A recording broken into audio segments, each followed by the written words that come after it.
Hi, and welcome to this answer regarding somebody's reached out to us regarding that they really want to make a lactate sensor for helping basically both athletes and the coaches of athletes to kind of measure performance and quantify how much sort of stress that athlete is under and trying to improve performance that way. Now this is something that as EP we've got first-hand experience of. I recognize this guy in this shot. In fact, I do recognize this guy in this shot. It's not me. It's a colleague of mine. I do recognize this arm, and I certainly recognize this back. So at ZP, we are very active. I don't know if I spin around, you may recognize one of the people in that shot. But we're very active in the world of biosensors and measuring lactate interstitially or in the sweat as well.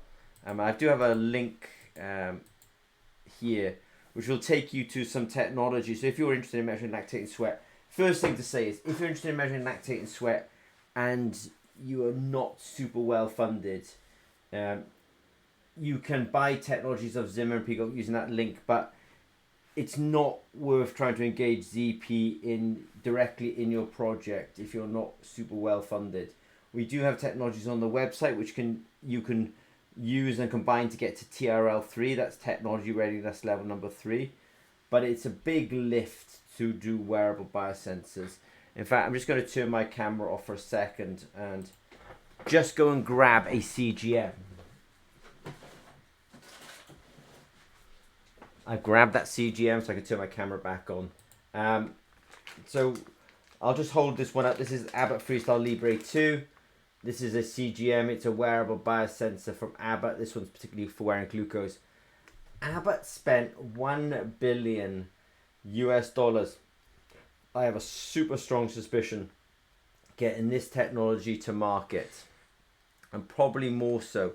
So people have to be very, very careful when trying to engage companies like ZP in biosensor development, because we're generally trying to figure out, are you capable of going all the way with this wearable biosensor? So, but if you're just interested in kind of understanding, learning, and playing with technology, then that link there could be useful to you.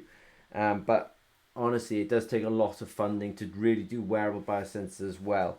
In fact, I've got another technology here, which is a microneedle technology.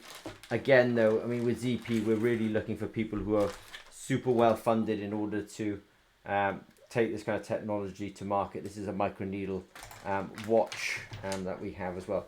But if you've just got a few thousand dollars, euros, etc., then use that link and that I'll put underneath the video, and hopefully that will help you get going with the technology.